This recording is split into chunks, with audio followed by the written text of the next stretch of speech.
नमस्कार, मी के वृषाली।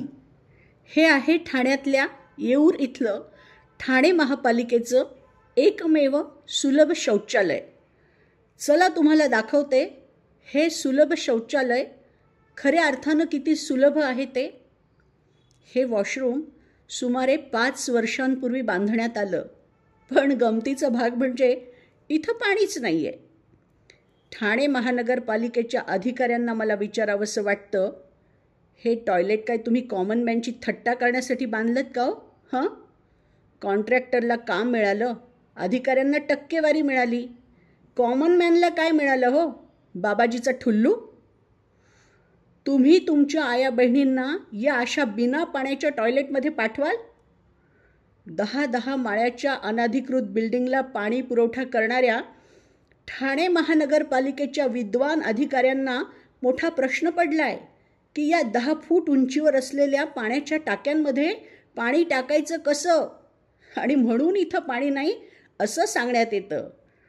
टॉयलेट बांधताना हा विचार का नाही करण्यात आला की इथं आपण वरपर्यंत पाणी कसं पोहोचवणार?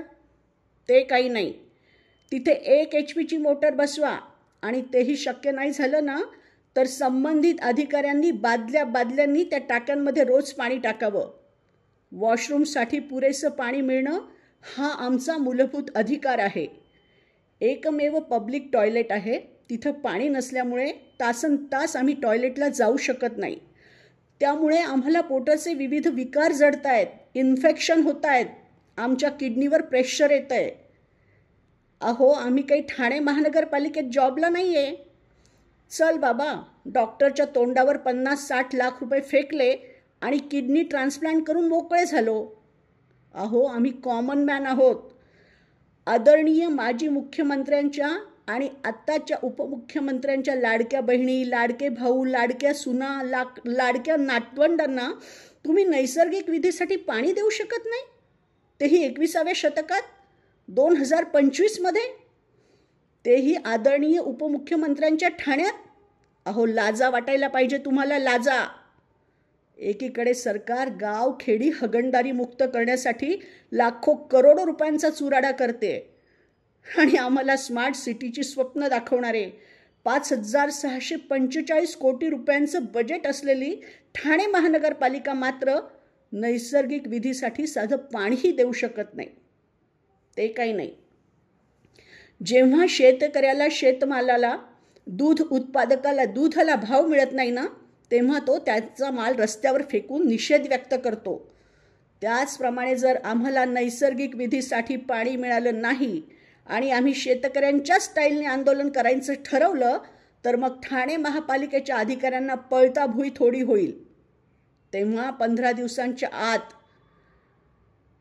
पाण्याच्या दोन्ही टाकीत भरघोस पाणी आम्हाला मिळालं नाही तर आम्ही आमच्याच टॅक्सच्या पैशात अत्याधुनिक सुखसोयींनी सुसज्ज असलेल्या संबंधित अधिकाऱ्यांच्या दालनात चेंबर, अँटी चेंबर, टॉयलेटमध्ये टंबरेल घेऊन नैसर्गिक विधी करू, आणि मग हगणदारी युक्त आणि हगणदारी मुक्त यातला फरक तुम्हाला कळेल।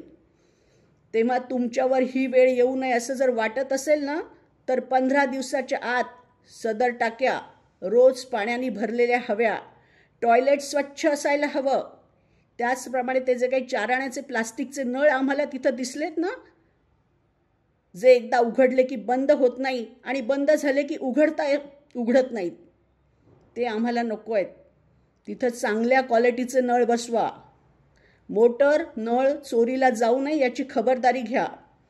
15 दिवसांच्या आत आमच्या मागण्या पूर्ण झाल्या नाही तर ठाणे महानगरपालिकेचेच शौचालय बनेल, यासाठी सुसज्ज रहा। या कामाचा कुठलाच फॉलोअप मी करणार नाही।